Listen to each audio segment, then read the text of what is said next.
Pesohor masuk dunia politik memang bukan hal yang baru. Di beberapa pemilihan legislatif, para pesohor ini mencalonkan diri untuk menjadi wakil rakyat. Apa alasan mereka terjun ke dunia politik dan apa yang akhirnya membuat mereka memperjuangkan nantinya di parlemen? Akan hadir dialognya pada pagi hari ini bersama dengan narasumber kita yang sudah hadir di studio iNews, yaitu adalah Kang Dhani Permana selaku pengamat politik. Selamat pagi. Pagi. Sehat? Alhamdulillah. Kemudian juga ada di samping saya yaitu adalah caleg dari Partai Perindo, Kang Coky Sitohang. Selamat pagi, Kang Sampurasun. Rampe. Wah, luar biasa ya. Hari ini kita bisa berbincang mengenai artis yang tampaknya saat ini sudah mulai banyak yang masuk ke dunia politik. Saya ingin tanyakan langsung kepada Kang Coky, apa yang membuat akhirnya seorang Coky Sitohang terpanggil untuk masuk ke dunia politik? Jadi ceritanya itu semua dimulai dari tahun 2002. Saya dulu adalah wartawan politik di Jakarta. Kemudian saya banyak menulis berita politik, mengikuti dinamika politik Indonesia saat itu. Kemudian saya melanjutkan pendidikan saya di bidang konsentrasinya adalah komunikasi politik. Makin senang dengan politik, tapi saya diemin.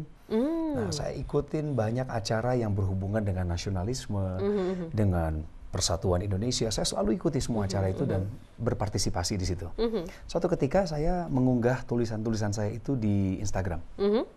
Lalu hasilnya orang-orang di bawah ini memberikan tepuk tangan, memberikan pujian. Tapi hati kecil saya bilang begini, Cok, kamu nggak melakukan ini untuk tepukan tangan, dan kamu nggak bisa ngubah bangsa lewat tulisan di medsos. Iya, betul. So you have to jump into politik. Kamu harus masuk politik. Jadi saya berdoa, saya minta jalan dibuka, Tuhan bukain jalan buat saya, dan saya memilih masuk politik praktis untuk membangun negeri. Akhirnya memilih untuk masuk ke politik praktis begitu ya? Ya harus, karena kalau enggak kita akan jadi penonton dan selamanya hanya bisa katakanlah mengeluhkan keadaan atau ada orang lain yang perlu ditolong tapi kita tidak punya kemampuan cukup untuk menolong karena kita hanya punya kekuatan individu sendirian. Tapi kalau kita bisa bersama-sama dalam kelompok massa seperti partai, apalagi kita bisa membangun negara sama-sama dengan konsep yang baik, ini akan menjadi akselerasi pembangunan. Wow, oke. Jadi ternyata seorang Coky Sitohang ini memiliki karir yang cukup lama juga di bidang politik, bahkan karena pernah menjadi seorang wartawan di bidang politik. Luar biasa sekali. Saya ingin tanyakan kepada Kang Dhani, kalau bicara mengenai artis akhirnya terjun ke dunia politik, apakah karena memang saat ini suasana dinamika politik kita sangat menarik begitu atau seperti apa menurut Anda? Kalau saya melihat dalam perspektif saat ini ya memang tadi juga saya sepakat dengan Kang Coky ya, bahwa memang kita juga harus punya terobosan dan kita juga harus punya daya inovasi untuk bisa membangun bangsa dengan akselerasi. Hanya memang kan untuk terjun ke dalam dunia politik ini menjadi sebuah pilihan. Nah, apakah memang kita siap dengan perspektif untuk membangun dan melakukan perubahan itu atau tidak? Karena memang itu bukan hal yang mudah. Seperti kita membalikan telapak tangan ya, Kang Coky. Betul. Tapi ya memang pada saat kita ingin melakukan sebuah perubahan, ya kitanya juga harus mampu berubah. Artinya kita juga harus mampu memilih sesuatu untuk untuk dirubah oleh kita. Artinya bahwa kita mampu memberikan kontribusi yang positif. Gitu. Oke. Jadi kontribusi yang positif seperti yang tadi Kang Coky sampaikan, jangan sampai akhirnya hanya mungkin bersuara saja di media sosial, tapi ingin terjun langsung begitu ke dunia politik praktis. Nah, Kang Coky bicara mengenai politik, apa yang akhirnya mungkin menjadi kekuatan, sumber kekuatan bagi seorang Coky Sitohang ingin terjun ke dunia politik, keluarga kah, atau mungkin melihat kondisi realita di lapangan, masyarakat, atau apa sebetulnya? Ada beberapa faktor yang mendorong saya masuk politik dan saya katakan saya siap ke politik. Siap itu nggak mesti 100%. Siap itu bisa eskalasi dari 60, 70 dan semakin kita terjun ke dunia itu kita semakin tahu dan belajar.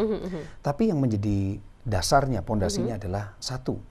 Saya mendapatkan panggilan ini sejak lama bahwa Republik ini selalu membutuhkan regenerasi dalam dunia politik. Artinya kita setara di mata bangsa Indonesia. Di mata negara ini kita semua berhak membangun bangsa. Caranya bagaimana? Kamu mesti belajar, perlengkapi diri, kamu mesti mau bersinergi dengan sesama anak bangsa. Yang kedua, kamu perlu konfirmasi. Konfirmasinya adalah satu, kapasitas. Apakah kita menyiapkan diri kita untuk kapasitas seperti sekarang? Apakah kemudian kita juga mendapatkan dukungan dari orang-orang yang kita sayang? Jangan sampai panggilan kita ini ternyata membawa konflik dalam kesatuan paling kecil dari negara kita, yaitu keluarga. Jadi kalau keluarga saya katakan bahwa saya udah tahu panggilan kamu, Cok. kata istri saya, kamu maju, ini waktunya kamu untuk mengabdi.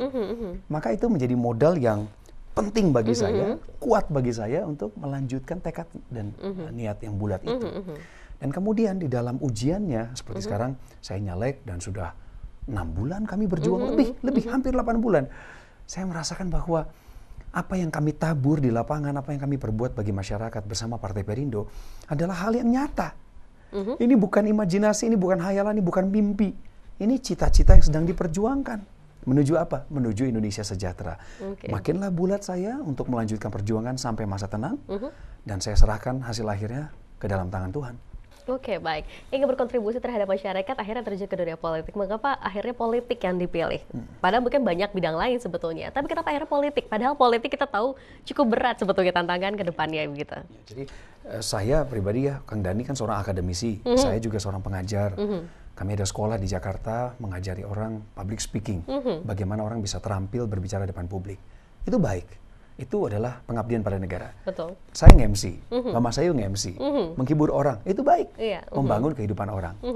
Tetapi jika kita tidak masuk politik praktis, tidak masuk dalam satu lingkup untuk membuat kebijakan, undang-undang, mengawasi fungsi anggaran, dan bermitra dengan pemerintah, atau bahasa kerennya kita masuk dalam pemerintahan, nggak bisa membawa manfaat yang efeknya luas bagi masyarakat.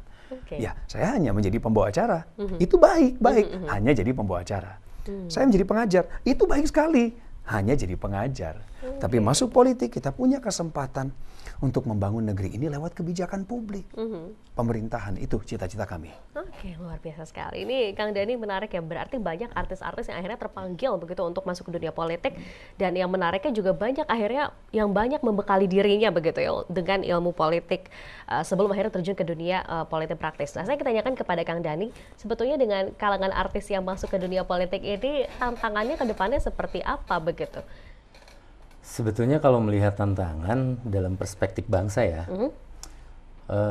selama memang artis ini memiliki kapasitas, kapabilitas, dan integritas, itu sebetulnya tidak terlalu menjadi masalah. Nah, yang menjadi masalah itu pada saat artis masuk dunia politis, itu dalam konteks popularitas. Itu yang kemudian banyak menjadi masalah. Nah, kalau misalnya memang terjadi pembekalan-pembekalan seperti tadi yang diceritakan oleh Kang Coki, itu mungkin akan jauh lebih lebih capable. Dalam arti apa? Pada saat masuk dunia masuk dalam dunia politik, itu tidak seperti dunia keartisan. Betul. Jadi perspektifnya kebijakan publik itu akan berdampak pada titik di mana halayak banyak yang akan menjadi akibat. Dari sisi sebab yang memang kita bangun. Itu yang menjadi permasalahannya. Nah, ini kan memang kalau Kang Coki tadi sudah punya pengalaman ya di jurnalistik dan lain sebagainya. Nah, memang perspektifnya kemudian ingin membangun dalam konteks politik atau yang jauh lebih luas secara manfaat. Nah, ini kan yang tantangan ke depan itu adalah bagaimana kemudian menciptakan sebuah perspektif kebijakan itu yang bisa diterima dan dilaksanakan. Artinya memang secara efek itu memberikan signifikasi dalam peningkatan dari sisi perubahan tadi yang diharapkan. Nah, cuman yang jadi permasalahan itu kan gini, ini yang dikhawatirkan ya, pada saat kemudian artis masuk dalam dunia politik, ini tidak ada suara sedikit pun yang kemudian tidak mewakili. Itu yang menjadi permasalahan gitu. Nah, memang tantangannya pada satu titik tertentu bahwa ini akan berdampak pada korelasi negara pada akhirnya. Perkembangannya akan seperti apa dan bagaimana, kan kita nggak kebayang ya. Kemudian artis masuk dalam dunia politis dan ini dijadikan sebuah etalase betul, perdagangan, atau mungkin dalam konteks ini politis itu dianggap menjadi sebuah tontonan model FTV atau sinetron. Salah kaprah. Itu yang dikhawatirkan sebetulnya. Jadi memang tantangannya bahwa memang ke depan bagaimana kemudian kita akan mampu melakukan sebuah perubahan dalam konteks yang sifatnya itu akan memberikan dampak yang signifikasi terutama dalam perspektif kesejahteraan masyarakat. Oke, baik. Itu yang diharapkannya. Ini menarik ya. Sebetulnya Kang Coki sendiri kalau misalkan disebut sebagai artis begitu, berat tidak sih akhirnya menyandang nama artis tersebut hingga akhirnya turun ke dunia politik begitu? Selama ini seperti apa? Jadi artis itu berat. Jadi artis itu berat ya? Biar aku aja. Kata Dilan. Oke. Sebenarnya gini. Ini adalah anugerah, ini kehormatan yang telah saya pegang selama 15 tahun. Karir saya sebagai seorang pembawa acara TV. Jadi bagi saya ini adalah sebuah modal awal untuk melayani masyarakat lebih lagi. Tadi Kang Dhani mengingatkan ini kritik sosial. Jangan sampai popularitas adalah modal awal dan terus menjadi modal tetap, tidak berkembang menjadi buah, menjadi kembang yang indah untuk dicium, wanginya, diperhatikan, eloknya, masyarakat bisa dapat manfaat. Jadi jangan berhenti di popularitas, tidak juga berhenti pada elektabilitas. Katakanlah saya populer, tingkat keterpilihannya sudah tinggi, kalau Tuhan izinkan, insya Allah akan terpilih menjadi wakil rakyat. Lalu kalau jadi wakil rakyat ngapain? Uang baru mulai kok. Saya nggak pernah bilang ini akhir perjuangan saya menjelang tanggal 13, enggak. Saya bilang menjelang tanggal 13 itu karena masa tenang ya, 17-nya kan pemilihan umum. Saya katakan bahwa ini adalah awal dari perjuangan saya. Dan masa awal perjuangan saya baru saja mau selesai. Kalau nanti diberikan amanah, Tuhan izinkan kami ada di DPR RI, ya maka itulah waktunya kami memulai level baru dalam pelayanan. Itulah pembuktian. Jangan sampai terjadi seperti Kang Dhani bilang, iya mah ngan kating alik acirian we cenah populer geus we. Terus naon dikerjakan? Duh kata cenah laki itu nya Kangnya. Siap.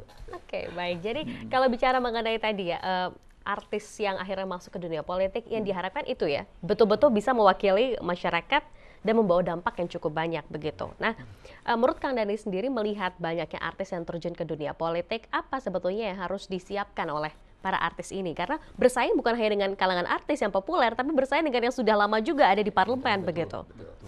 Sebetulnya kalau yang dipersiapkan bukan hal yang mudah ya. Yang jelas pertama mengikuti perspektif politik yang terjadi di Indonesia. Karena memang fungsi pengawasan, kemudian fungsi penganggaran, apalagi kan ini ada fungsi pembuatan undang-undang, legislasi.